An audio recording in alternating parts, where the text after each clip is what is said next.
कृपा करो मुझ ऊपरे सुख निधि सहजानंद। गुण तमारा गाववा बुद्धि आपजो सुख कंद। गुण तमारा गाववा बुद्धि आपजो सुख कंद। स्वामी नारायण साक्षात् अक्षर पुरुषोत्तम। सर्वेभ्यं परमां शांतिं आनंदम सुखमर्पयेत्। श्री स्वामिनारायण भगवाननी जय। अक्षर पुरुषोत्तम महाराजनी जय। गुणातीतानंद स्वामी महाराजनी जय। प्रमुख स्वामी महाराजनी जय। प्रगट गुरु हरि महंत स्वामी महाराजनी जय। सूरत अक्षरधाम महोत्सवनी जय।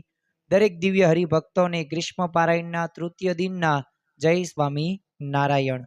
छेल्ला 2 દિવસથી अलग अलग विषय पर આપણે પ્રવચનનો આસ્વાદ માણી રહ્યા છીએ। પ્રથમ દિવસે આપણે સત્સંગને 3 વાતો દ્વારા આપણે સમજવાનો પ્રયત્ન કર્યો હતો। ગઈકાલે આપણે આજ્ઞા પાલન એ આપણા જીવનની અંદર કેટલું અગત્યનું છે અને ભગવાનનું અખંડ સાનિધ્ય રહેવા માટે એવી 4 વાત જે આપણા જીવનની અંદર હોવી પડે એની વાતો કરી હતી। તો આજે આપણે ગ્રીષ્મ પારાયણના તૃતીય દિને એક શાશ્વત સુખનો રાજમાર્ગ કે જે 4 સમજણ જો આપણા જીવનની અંદર આવી જાય તો એ શાશ્વત સુખ આપણને પ્રાપ્ત થાય છે। તો આજના પ્રવચનની અંદર આજના ગ્રીષ્મ પારાયણના તૃતીય દિનની અંદર આપણે આ વિષયને સમજવાનો પ્રયત્ન કરીશું। એ પૂર્વે થોડીક વાસ્તવિક પરિસ્થિતિ વિશે પણ વાત કરીએ। એક ચિંતકના મતે life is a pendulum between tears and smile. એનો ગુજરાતી અર્થ એવો થાય કે આપણું જીવન એ સુખ અને દુઃખની વચ્ચે છે ને લોલકની જેમ સતત ફર્યા કરે છે। એ સુખ પણ આવે દુઃખ પણ આવે અને દુનિયાનો ગમે તેવો સત્તાધારી કે બુદ્ધિશાળી માણસ ભલે હોય પણ એના જીવનની અંદર એ કાયમ માત્ર સુખ કે માત્ર કંઈ દુઃખ પણ હોતું નથી। બંને જીવનના અવિભાજ્ય અંગો છે। એટલે જ તે જ્યારે શ્રીમદ ભગવદ્ ગીતા આપણે વાંચીએ ત્યારે શ્રી કૃષ્ણ ભગવાન અર્જુનને એ સ્થિત પ્રજ્ઞ રહેવાની વાત કરે છે। શા માટે સ્થિત પ્રજ્ઞતા? કારણ કે જીવનમાં ગમે એટલું મેળવવા છતાં પણ એ દુઃખના અનુભવ થવાના જ છે। જેમ તડકો અને છાયો, જેમ વરસાદ અને ઠંડી, તો એવી જ રીતે પાર્ટ્સ ઓફ લાઈફ એ સુખ અને દુઃખ જોવા મળે છે। પણ આપણે ક્ષણિક સુખમાં આનંદ માણતા હોઈએ છીએ। જેમ કે જો આઈસ્ક્રીમ ખાઈએ તો સુખ મળે પણ પછી એની માત્રા દરેક વાટકી સાથે ધીમે ધીમે ઘટતી જાય છે। પણ માણસની જો સૌથી મોટી જો કોઈ નબળાઈ હોય ને તો એને એ શાશ્વત સુખ તો ઈચ્છા રાખે છે પણ એ ખોટી જગ્યાએ શોધી રહ્યો છે। એના મનની અંદર એમ છે કે જો મને આ મળી જાય અથવા તો આ વ્યક્તિ આવી રીતે વર્તન કરે તો મને બહુ ગમે। પણ ખરેખર આપણે જે દિશાએ જવાનું છે શાશ્વત સુખની, ત્યાં બાજુ આપણે આગળ વધતા નથી। તો એવી 4 સમજણો જે આજના દિવસે આપણે જીવનમાં ઉતારવાની છે અને આ 4 સમજણો કોઈ પણ વ્યક્તિ જો પોતાના જીવનની અંદર ઉતારશે તો પરિસ્થિતિ ગમે એવી નહીં હોય એ દરેક પરિસ્થિતિની અંદર પોતે સ્થિર રહી શકશે। જીવનમાં એક વાક્ય યાદ રાખવું કે પરિસ્થિતિ બદલવાની જરૂર નથી પણ મનની સ્થિતિ બદલો, વિચારધારા બદલો। પ્રશ્નો આવવાના જ છે। બ્રહ્મ સ્વરૂપ યોગીજી મહારાજના તે તમે જો 17 વર્ષ સુધી વિજ્ઞાનદાસ સ્વામી સાથે રહ્યા, કેવા પ્રશ્નો વચ્ચે પણ યોગીજી મહારાજની અલમસ્ત યોગી આપણે કહીએ છીએ અને કાયમ માટે હસતું મુખ જ તે આપણને જોવા મળે। તો શું ત્યાં તેમને બધી પ્રકારની સગવડતા હતી? નહોતી સગવડતા, પણ અસગવડતા વચ્ચે પણ એ યોગીજી મહારાજ એ પોતે એ પ્રકારની સુખ લઈ શકતા હતા, ભગવાનનો આનંદ લઈ શકતા હતા અને એટલે જ તે એમની પાસે એક એટમ બોમ્બ હતો જેનું નામ છે સહનશીલતા, સહન શક્તિ। તો આજે આપણે આ ગ્રીષ્મ પારાયણના તૃતીય દિને બધા એકઠા થયા છીએ તો આપણા જીવનની અંદર પણ એ શાશ્વત સુખનો રાજમાર્ગે આજે આપણે આગળ વધવાના છીએ। પણ આ માર્ગ એ 4 સ્ટેશન આવશે। આ 4 સ્ટેશન પ્રમાણે આપણે સમજણો કેળવીને પાછું બસમાં બેસી જવાનું છે. અને જે આપણે શાશ્વત જે સુખનો રાજમાર્ગ છે, જે જગ્યાએ આપણે પહોંચવું છે, તો ત્યાં આપણે પહોંચી જશું.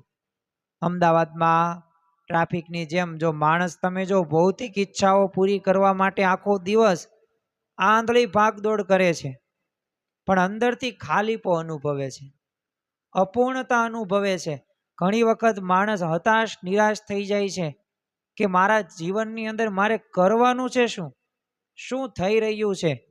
તો જો ખરેખર આપણા જીવનની અંદર સાચું સુખ કાયમી સુખ છે ને બાહ્ય પરિસ્થિતિમાં નથી, પણ આપણી એક આંતરિક વિચારધારામાં છે, એક આધ્યાત્મિક સમજણમાં છુપાયેલું છે. તો આજના દિવસે એ સમજણો આપણે કેળવવી છે. પ્રથમ જ તે આપણે સ્ટેશનની વાત કરીએ, રાજમાર્ગ ઉપર આપણે આગળ વધી રહ્યા છીએ. હવે તો પ્રથમ સમજણ કઈ? તો બાહ્ય ફેરફારો ગમે એટલા કરશો ને નિરર્થક છે. ભૌતિક સંપત્તિ, યાદ રાખજો, સુખનો સૌથી મોટો ભ્રમ છે કે જે આપણે માની લીધું છે કે મને આટલા રૂપિયા મળે, આટલી સંપત્તિ મને મળે, આટલી એ આવડત મને આવી જાય, કળા આવી જાય એટલે હું સુખી થઈ જાઉં. પણ એમ નથી. દ્રષ્ટાંતો મારે તમને આજે વધારે નથી દેવા, પણ ખાલી 2 થી 3 દ્રષ્ટાંતોની વાતો કરીએ કે ભૌતિક સંપત્તિ શા માટે શાશ્વત સુખ ન આપી શકે. નેપોલિયન બોનાપાર્ટ તમે જુઓ કે જેણે આલ્પ્સ પર્વતમાળા પાર કરીને ઓસ્ટ્રિયા જીતેલું અને 56 ભોગ એને પોતે માણેલા. દુનિયાની બધી સગવડતાઓ એની પાસે હતી, પણ અંતે પોતે કેવી કબૂલાત કરે છે કે મેં મારા જીવનના સુખના 6 દિવસો પણ જોયા નથી. અરે ભાઈ, તારી પાસે દુનિયાની બધી વસ્તુઓ હતી, બધાય મોજશોખ કરે એમ તું સક્ષમ હતો, છતાં તું આમ કેમ કઈ રીતે કહી શકેશ? એલ્વિસ પ્રેસ્લી તમે જુઓ, રોક એન્ડ રોલનો બાદશાહ કહેવાય, જેની એકા સાથે કરોડો સીડી વેચાઈ જાય. વિચાર કરો, કરોડો અબજો રૂપિયાનું પોતે એ ટર્ન ઓવર કરતો હતો. અરે જેની પાસે સાચા હીરા જડેલી કાર, સોનાનું પ્લેન હતું, પણ છતાં પણ આ એલ્વિસ પ્રેસ્લી આપઘાત કર્યો. તમને 8 દિવસ પૂર્વેનું જ ઉદાહરણ આપું કે સમાચારમાં ચર્ચિત મુદ્દો છે. ટેસ્લા સ્ટારલિંક કંપનીનો માલિક ફાઉન્ડર એલન મસ્ક, જે પોતે ટ્રિલિયનિયર થઈ ગયો, જે વિશ્વનો ધનિક, એને આઈપીઓ લોન્ચ કર્યો અને દુનિયાનું બધું ધન જો એની પાસે આવ્યું અને પોતે વિશ્વમાં પ્રથમ નંબર એનો આવે છે. કેટલામાંથી? 800 કરોડમાંથી પહેલો નંબર, સૌથી વધુ ધન એની પાસે છે.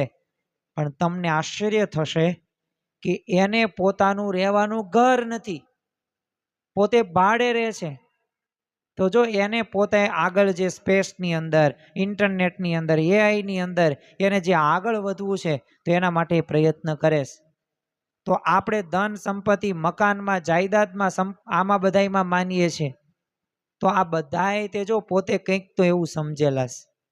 એલ્વિસ પ્રેસ્લી આપઘાત કર્યો તો એની કરુણતા એ જ હતી.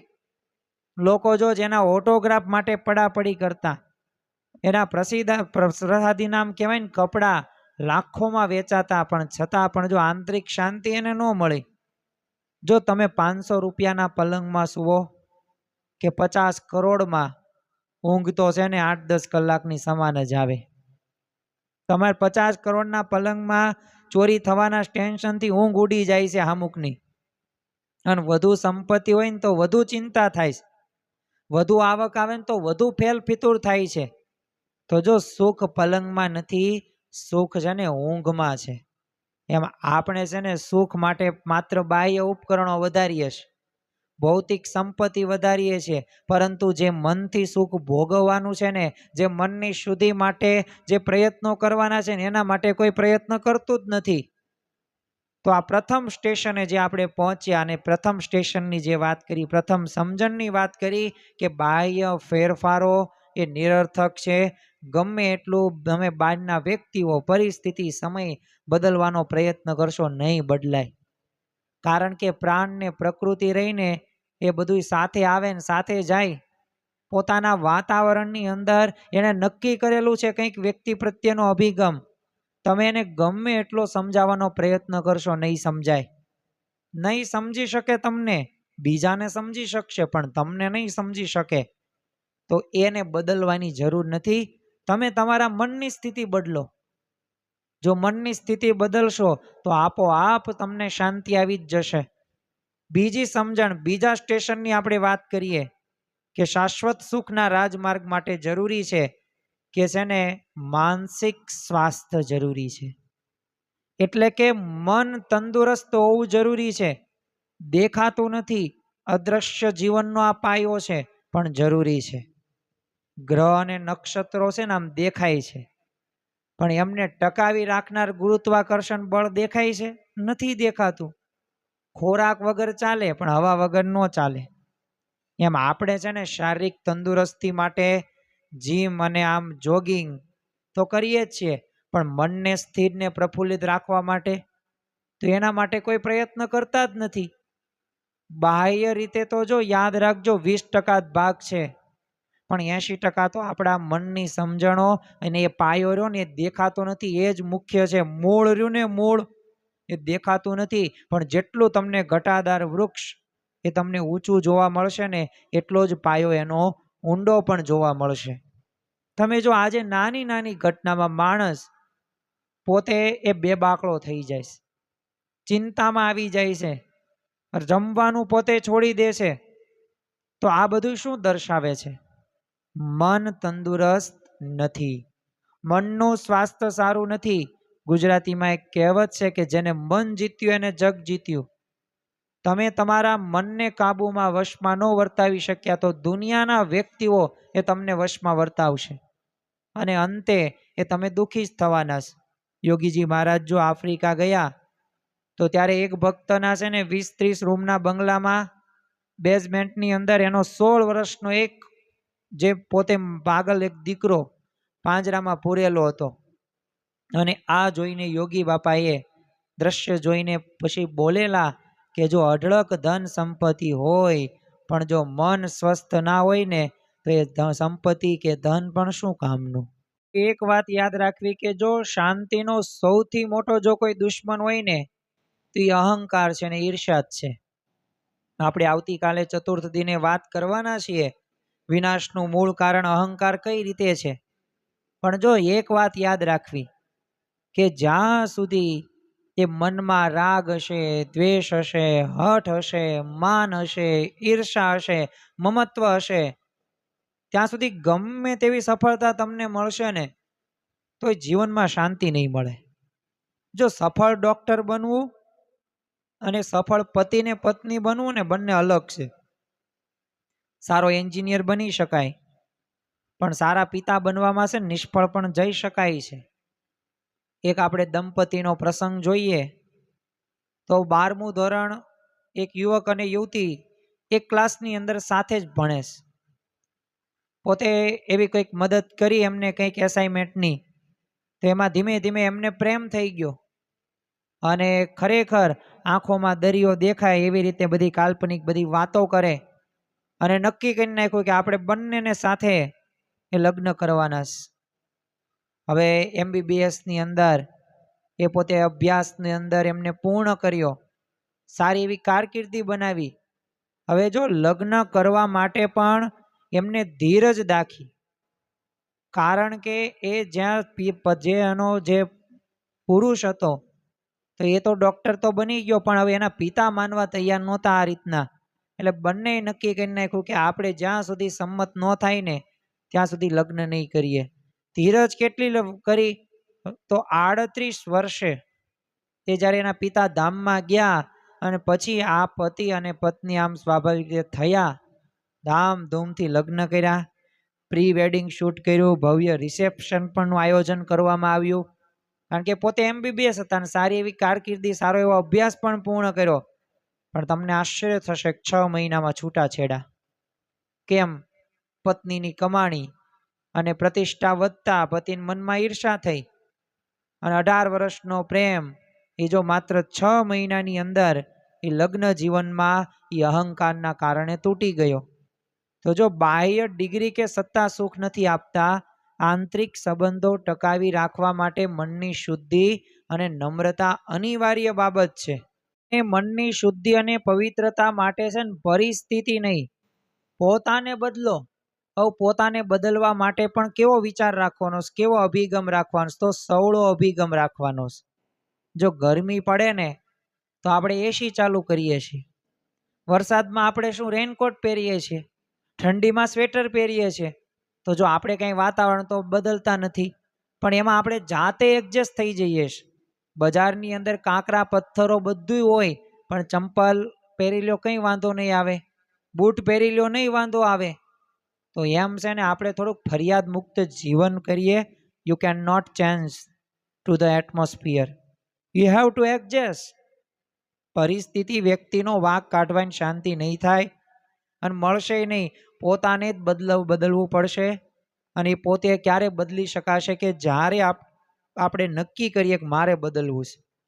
જો આ ગ્રીષ્મ પારાયણનો પણ મુખ્ય ઉદ્દેશ એ જ છે કે આ 5 દિવસ દરમિયાન અલગ અલગ વિષયને આપણે સાંભળીએ, આપણે સર્વ કોઈ સાથે મળીને આપણા જીવનની અંદર એક નવી એક દિશામાં આપણે આગળ વધીએ, આધ્યાત્મિક લૌકિક રીતે બધી રીતે આપણે આગળ વધીએ.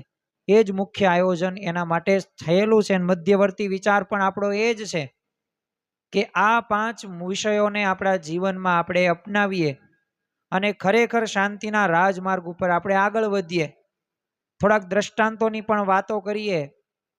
તમે જો જૂનાગઢની અંદર કૂતરાની જેમ અપમાન થતું એવા ભગતજી મહારાજ, શરીર ઉપર 12 મણના ચૂનાના કોથળા નાખવામાં આવતા, છતાંય ભગતજી મહારાજ પોતે આનંદમાં રહેતા.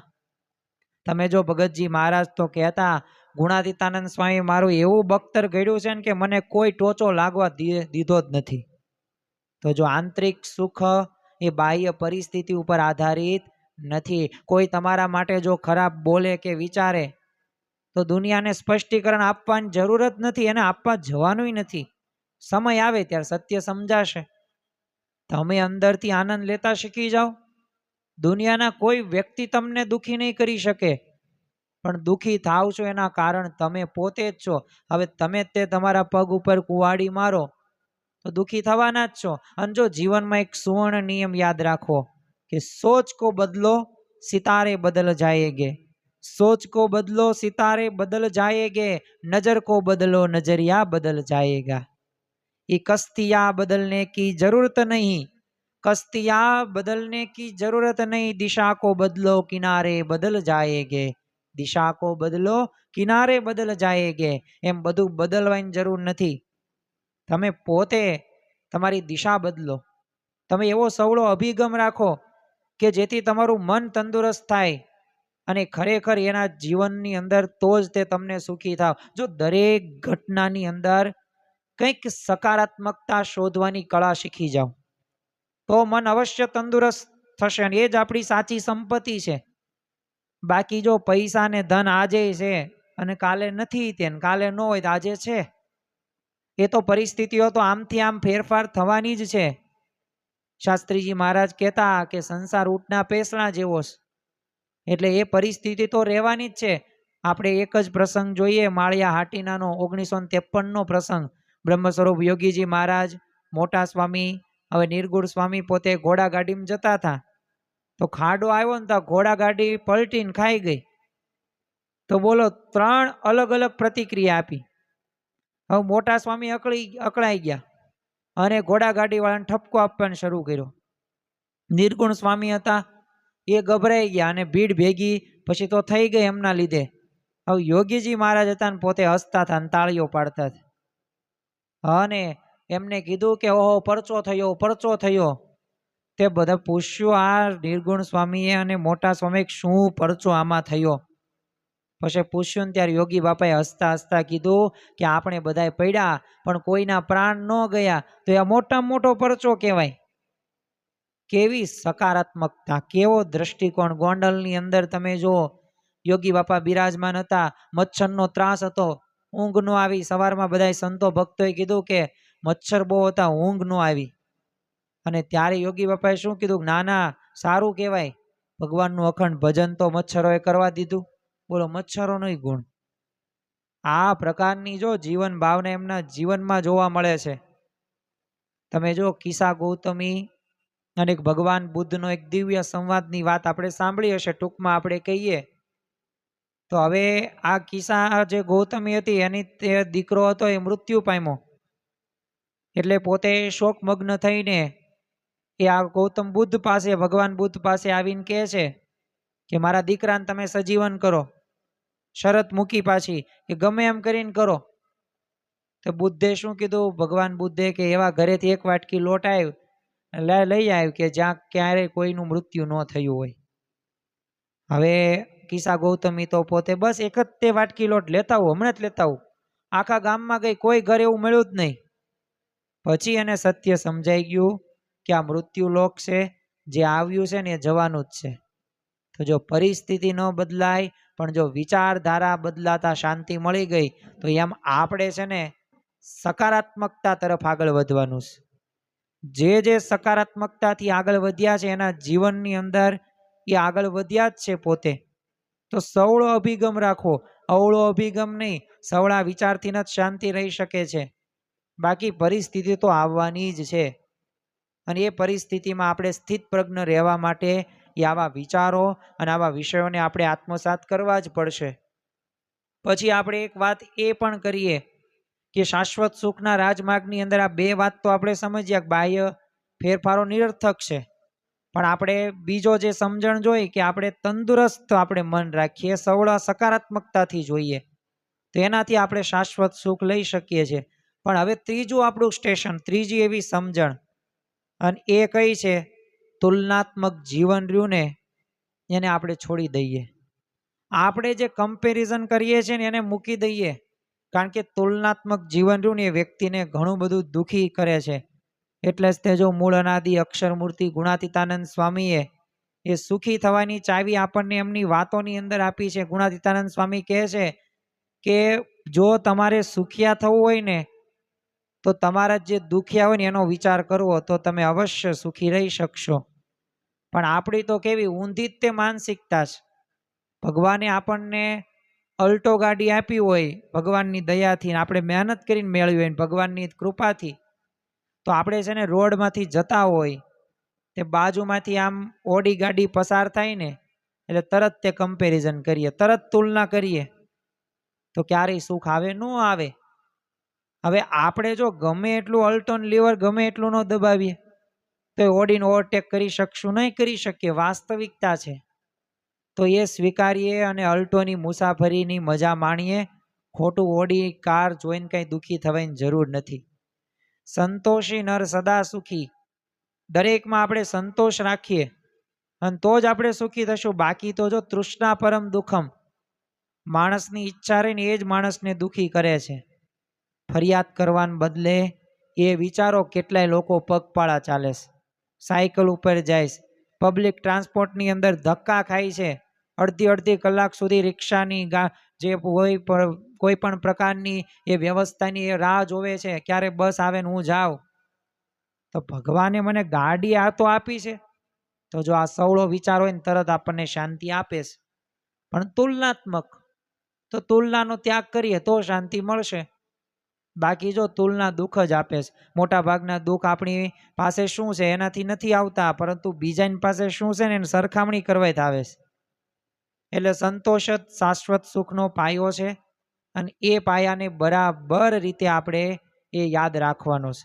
અને જેને જેને જો સંતોષ રાખ્યો છે એના જીવનની અંદર એ આવી જ તે સ્થિત પ્રજ્ઞતા આવીશ, અને સ્થિત પ્રજ્ઞતા આવે તો અવશ્ય આપણે એ સુખી રહી શકીએ. આપણે ભગવાન રામનું એ દ્રષ્ટાંત લઈએ અને 5 મિનિટ દરમિયાન આજે સમજવાનો પ્રયત્ન કરીએ કે ખરેખર જો એમને પોતે તુલનાનો અભ્યાસ એ કર્યો નથી, તુલનાનો ત્યાગ કર્યો છે, સ્થિત પ્રજ્ઞતાના સર્વોચ્ચ શિખર ઉપર પોતે બિરાજમાન એમનામ નથી થયા ભગવાન રામ, કારણ કે એમના જીવનની અંદર એ જોવા મળી છે એ સ્થિત પ્રજ્ઞતાના વિચારો, સકારાત્મકતા. જો કે એ ભગવાન રામને 14 વર્ષનો વનવાસ થાય છે, તો એના મૂળની અંદર તો દશરથ રાજાની જ મોટી ભૂલ હતી. કારણ કે કઈ દેવાસુર સંગ્રામની અંદર રથના પૈડામાં આંગળી નાખીને દશરથના પ્રાણ બચાવ્યા હતા. એટલે દશરથે 2 વરદાન આપ્યા કે હું તને 2 વરદાન આપું છું, તું માગ, તાર જે જોઈએ હું તને આપું, પણ કઈ કઈ એ શું છે ભવિષ્ય માટે પેન્ડિંગ રાખ્યા. તો જો આના આધાર પાછું એ આપણને ખબર પડે છે કે મોરારી માગે વ્યાજ સહિત ગીરધારી ડબલ માગે. એટલે જીવનમાં છે ને ક્યારેય વચન પેન્ડિંગ નહીં રાખવાનું. જે વખતે પતતું હોય ને ત્યારે પતાવી જ દેવાનું. તમે જો કે એ જે પ્રકારનું એ જે રાજ્યાભિષેકની તૈયારી થવાની હતી અને જાહેરાત કરી દશરથ રાજાએ કે આવતીકાલે ભગવાન એ રામને એ રાજ્યાભિષેક કરવામાં આવશે, રાજા બનાવવામાં આવશે. તો જો એને આગલી જ રાત્રે એ મંત્રા હતી એ મંત્રા કઈ કઈ પાસે જાય છે અને કઈ કઈ પણ એ વાતની અંદર માની જાય છે અને કોપ ભવનની અંદર પોતે વહી ગઈ. હવે કોપ ભવન એટલે શું? પહેલાના સમયની અંદર રીસાવા માટે સ્પેશિયલ એ ભુવન એક બનાવવામાં આવતું જેને કોપ ભુવન કહેવામાં આવે છે. તો એ પોતે ગઈ અને દશરથ રાજા તો શોધતા શોધતા આવે છે આ કઈ કઈ પાસે અને કઈ કઈ કહે છે કે જો મેં આ જે પહેરવેશ ને આ કર્યું છે મારે વરદાન માગવા છે. તમે જે 2 વરદાન મને કહેલું ને એ બાકી છે, તમને ખ્યાલ છે? દશરથ રાજા કે હા બાકી જ છે, તું માગ તમતાર. અને ત્યારે વરદાન કેવા માગ્યા કે રામને 14 વર્ષનો વનવાસ અને ભરતને અયોધ્યાની ગાદી મળે.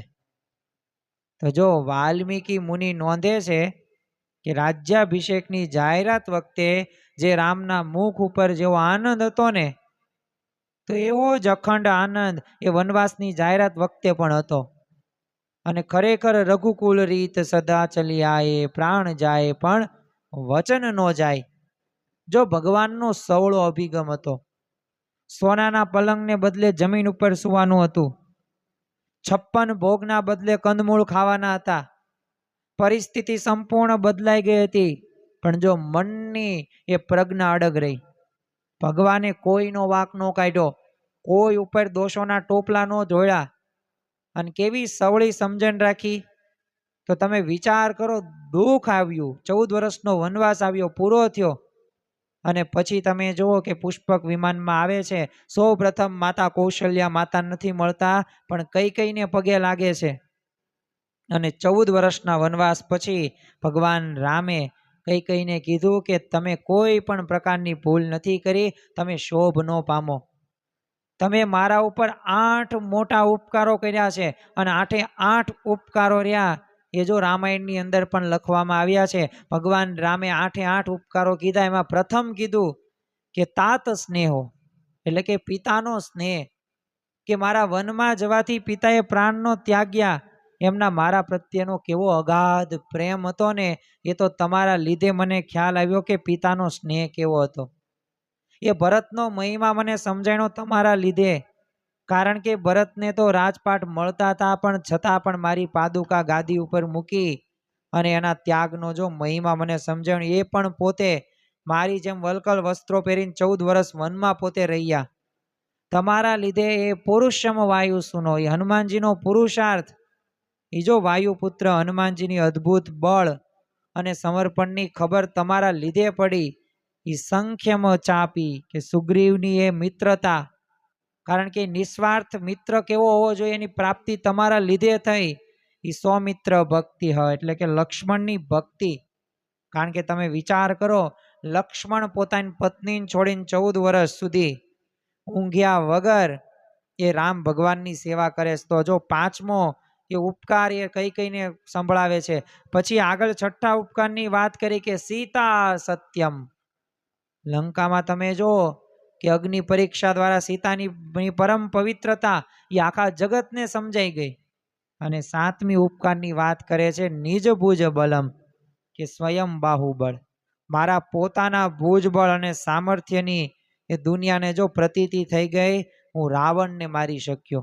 અને 8મો ઉપકારની વાત કરે છે વેરીણામ વેર ભાવો, એ વેરીઓનો નાશ, એ રાવણ જેવા અસુરોનો વેર ભાવનો અંત આવી ગયો. તો એ તમારા લીધે મને આ બધું તે જાણી શક્યો, એટલે તમારા તો ઉપકારો કહેવાય. તો જો ભગવાન ક્યારેય પરિસ્થિતિનો વાંક નથી કાઢતા. તેઓ આપત્તિમાં પણ એ આવિષ્કાર શોધી લે છે.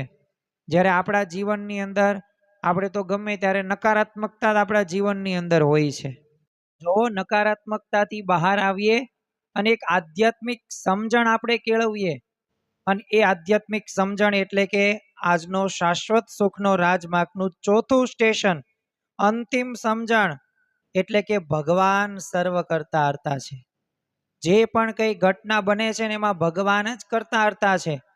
જો અખંડ સુખી રહેવા માટે શ્રીજી મહારાજે 6 વિચારો આપ્યા છે, તો એમાંનો જ આ એક વિચાર છે કે ભગવાન સર્વ કરતા હર્તા છે. તમે જો દુનિયામાં પોઝિટિવ થિંકિંગ આપનારા ઘણા છે, પણ સત્સંગી માટે અંતિમ સત્ય કયું છે કે જે કંઈ પણ થાય છે ભગવાનને ગુરુ દ્વારા જ થાય છે.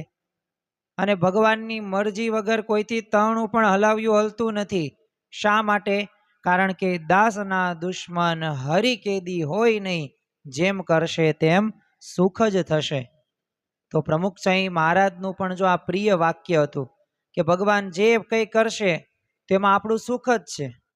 અને જો મન સ્થિર હોય અને ઈશ્વર પર જો અતૂટ વિશ્વાસ હોય ને, તો ગમે એવી કઠિન પરિસ્થિતિ ન હોય તો એમાં પણ આપણે એ આનંદનો માર્ગ કાઢી શકાય છે. આપણે એક મહંત સ્વામી મહારાજનો પ્રસંગ જોઈએ જેથી વિશેષ પ્રેરણા પ્રાપ્ત થાય. હવે સુરતથી અટલાદરા આવતા ભરૂચ પાસે એમની ગાડી બગડી, કોઈ મિકેનિક મળે નહીં, તો એક ડ્રાઈવરે હવે પોતે એક જુગાડ વાપરે છે. પોતે એન્જિનમાં છે ને પોતાનું એક થૂક લગાવ્યું અને જ્યાં સેલ્ફ માર્યો ને ગાડી ચાલુ થઈ ગઈ. તે બીજા દિવસે પછી મહંત સ્વામી મહારાજે કથાની અંદર છે ને એ જે મુશ્કેલી હતી ને એ પણ હસતા હસતા વર્ણન કરતા શું કીધું કે અમે છે ને ગાડીમાં 5 જણા હતા, પણ અમારી પાસે તો અઢળક થૂક હતું, પણ ક્યાં લગાવું ને એની ખબર હતી નહીં. તો જો ખરેખર ભગવાન જે પણ કરે છે એ સારા માટે કરે છે, એ આપણે સમજણ કેળવવાની છે. અને જો આપત્તિમાં પણ અમુક વખત છે ને ભગવાન અને સંત બચાવે છે. તમે જુઓ કે સ્કોટલેન્ડના તે 1 કલાક ક્લાર્કે 9 સંતાનો સાથે ટાઇટેનિક જવા પૈસા બધા ભેગા કરેલા હતા, કારણ કે ટાઇટેનિકમાં જવા માટેની એ ટિકિટ પણ એ ભારેખમ રાખવામાં આવેલી હતી. તો યાત્રા પહેલા દીકરાને કૂતરું કરડ્યું, એટલે મુસાફરી રદ થઈ, એટલે પત્ની બધા બાળકો તો બહુ રડ્યા, ગુસ્સે થયા અને ભગવાનનો જ વાંક કાઢે છે. પણ જ્યારે ન્યૂઝમાં જોયું ને કે ટાઇટેનિક ડૂબી ગઈ, ત્યારે બોલો આખો પરિવાર જે દુઃખી હતો, ગુસ્સે હતો, રડતા હતા, એ બધાય રાજી થઈ ગયા. કૂતરાને ભેટી પડે છે. તો જો જે દુઃખ લાગતું હતું તો એ જીવનદાન બન્યું. યોગી બાપાએ તે એક સરદાર સિંહજીને તે કહેલું કે તમે અત્યારે રહેવા દો, અત્યારે ગોંડલ ને ગોંડલ રોકાઈ જાઓ, તો રોકાઈ ગયા. તો જો પ્લેન ક્રેશ જે જવાન હતા જો વહી ગયા હોત તો પ્લેન ક્રેશ એ થયું હતું ને એમાં એમનું મૃત્યુ થાત. પણ બીજા દિવસે ખબર પડી કે જે પ્લેનમાં એ જવાન હતા તો એ પ્લેનનું તો ક્રેશ થયું છે, તો એ પોતે બચી ગયા. તો જો ગુણાતીત સત્પુરુષ, ગુણાતીત ગુરુ પરંપરા આવી રીતે બચાવતા હોય છે. તમે જો અક્ષરધામની અંદર પણ દિલ્હી અક્ષરધામમાં જ્યારે ઉદ્ઘાટન વખતે ભયંકર આમ ભૂકંપ થયેલો, તો પ્રમુખ સ્વામી મહારાજે ધૂન પૂરી કરીને હસતા હસતા શું કીધું કે સોમપુરા એ પથ્થરમાં છે ને ગેપ રાખી હશે ને તો ભગવાને છે ને પૃથ્વી હલાવીને પૂરી દીધી, એટલે હવે અક્ષરધામને કાંઈ થશે જ નહીં. તો જો એટલે નિષ્કાન સ્વામી લખે છે કે જે દુઃખે થાય સુખ જનને દુઃખ દયે છે દયા કરીને. તો ખરેખર જો ભગવાન દયા કરીને નાનું દુઃખ આપે છે ને જેથી મોટું સુખ આપણે મેળવી શકીએ. અને ખરેખર ભગવાન સર્વ કરતા હર્તા છે. જો થોડીક આ સમજણને આજના દિવસે આપણે વિશેષ કરીને દ્રઢ કરીએ, કારણ કે આપણા જીવનની અંદર આપણે ભગવાનને સંતને માનીએ જ, પણ આપણી સાથે જે બનતી કોઈ પણ સ્થિતિ પરિસ્થિતિ હોય ને તેમાં ભગવાન જ કરે છે ને એ કરતા હર્તા નથી મનાતું. જો સંતોએ ભગવાન સ્વામિનારાયણને વરસાદ પાડવાની પ્રાર્થના કરેલી, બધા હરિભક્તોએ તે, કારણ કે ગઢડાની અંદર એ વરસાદ ખેંચાણો હતો. તે મહારાજે છે ને શરત મૂકી બધા હરિભક્તોને સંતોને કીધું કે જો હું 1 થી 10 ગણું, જો ત્યારે સુરા ખાચર એમ કે વરસાદ પડે તો પડશે, નકર નહીં પડે. તો મહારાજ તો પોતે ગણતરી કરવા લાગ્યા ને ધીમે ધીમે ગણતરી કરતા ત્યાં આજુબાજુના હરિભક્તો આ સુરા ખાચરને છે ને ટપલીઓ મારે, આમ ચોંટિયા ભરે અને કે તારા બાપનું શું જાય કે વરસાદ પડે, વરસાદ આવે, અને એકવાર તો તું બોલી દે વરસાદ આવી જશે, તારા છોકરા શું ખાશે, પેટમાં તું શું ભરીશ, આવા બધા મેણા ટોણા મારે. પણ સુરા ખાચર તો કંઈ બોલી જ ન શકે. અને મહારાજે 10 ગણ્યા ત્યાં સુધી સુરા ખાચર ન બોલી શક્યા. એટલે મહારાજે કીધું કોન્ટ્રાક્ટ પૂરો, હવે વરસાદ નહીં થાય. પછી મહારાજ તો ત્યાંથી ઊભા થઈ ગયા હસતા હસતા. પછી સુરા ખાચર બોલવા લાગ્યો તો ઓલા બધા હરિભક્તો કે અત્યાર સુધી ક્યાં મર્યો હતો? તે એણે કીધું કે હું તો એલા બોલવા માટે બહુ મથતો હતો, પણ ભગવાને છે ને મારી જીભ ઉપર એવું ટન બંધ કરી વજન મૂકી દીધું હતું ને કે મારે એક શબ્દ પણ નહોતો બોલાયો. તો જો ભગવાનની ઈચ્છા વગર એક પાંદડું પણ એ હલી શકતું નથી. અને જ્યારે એ દ્રઢ થઈ જાય ને કે મારું જીવન સીધું ભગવાન ચલાવે છે, તો જો ત્યારે બધી જ ચિંતાઓ અને ફરિયાદો પણ દૂર થઈ જાય છે. અને ખરેખર આપણા જીવનમાં બનતી બધી પરિસ્થિતિમાં ભગવાન અને સંત જ કરતા હરતા છે. આપણે બે પ્રસંગ જોઈએ. એક દંપતી છે ને હોડીમાં જતું હતું, તો હોડીમાં કાણું પડ્યું એટલે પત્ની ગભરાઈ ગઈ, પણ પતિ એકદમ પોતે સ્થિર બેઠા. એટલે પતિએ તો છે ને બંદૂક કાઢીને પત્નીના માથા ઉપર મૂકી, પણ તોય પત્ની કાંઈ ડરી નહીં, એ તો હસતી હતી. એટલે પત્નીએ કીધું કે તમે મારા ધણી છો, બીજું કોઈ મારતું હોય તો તમે બચાવો. તો જો પતિએ સમજાવ્યું કે મને પણ એ જ વિશ્વાસ છે કે ભગવાન મારા છે ને ધણી છે, અને હોડી ડૂબતી હશે તો પણ એ જ મારું ક્યારેક બગાડવા નહીં દે. અને જો એમાં સારું લખ્યું હશે ભલે એ થાય. તો જો કેટલો અતૂટ વિશ્વાસ, કેટલી નિર્ભયતા. એક મંદબુદ્ધિ બાળકની માતાનો આપણે પ્રસંગ જોઈએ અમેરિકાનો. તો પોતે એક સત્સંગી બહેનને ત્યાં અસ્થિર દીકરાનો જન્મ થયો. તો લોકોએ કીધું કે તારી આટલી ભક્તિ છતાંય ભગવાને અન્યાય કેમ કર્યો? હવે એ બહેને શું જવાબ આપ્યો કે જો ભગવાને આખા બ્રહ્માંડની સ્ત્રીઓ પર નજર નાખી કે આ બાળકની નિસ્વાર્થ સેવા કોણ કરશે, અને તેણે મને સિલેક્ટ કરી છે, એટલે મને કોઈ એ રંજ નથી. તો જો ઈશ્વરની ઈચ્છાનો દિવ્ય આવિષ્કાર એ બાએ કર્યો, તો ખરેખર જો ઈશ્વર એ ભગવાન રહ્યાની આપણી રક્ષા કરે જ છે. અને કાળથી પણ ભગવાનને સંતો બચાવે જ છે. રાજકોટના એક હરિભક્ત હતા સુરેશભાઈ, તેને નવી મારુતિ એક ફંટી કાર લીધી. તો પ્રમુખ સ્વામી મહારાજ પાસે છે ને ચાવી આમ પ્રસાદી કરાવવા સારંગપુર જવા નીકળ્યા. તો સારંગપુર પહોંચીને સુરેશભાઈને દુઃખ સાથે બાપાને પૂછ્યું કે નવી ગાડીમાં 4 પંચર કેમ? કારણ કે રસ્તામાં એ જે 50 કિલોમીટરના અંતરમાં છે ને વારા ફરતી ચારેય તે ટાયરોની અંદર પંચર પડેલા, અને 2.5 કલાકનો રસ્તો કાપતા તો એમને 7.5 કલાક લાગ્યા, એટલે બહુ હેરાન થઈ ગયા હતા.